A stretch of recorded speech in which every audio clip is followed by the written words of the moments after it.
Okay, so this one is the box step up with a kettlebell. This is slightly different and this is really, really good for your core.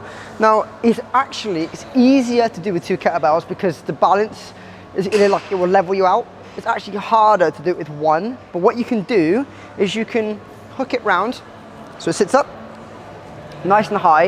I like to have my elbow in as best as I can, and then it just rests on the side of your arm, okay? On the outside of your forearm. All right, from here, as it comes up, I can either just step up or add the high knee as well. There's 2 progressions. I can either do this and come down with the sole purpose of trying your best to tighten your core and not to lean, so you're not leaning on the same side with the weight.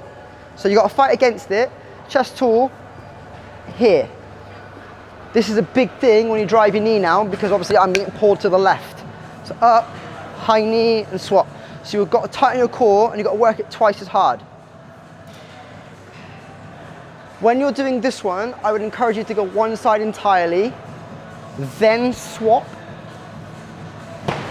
So the side I had the dumbbell on is opposite to the knee that is risen.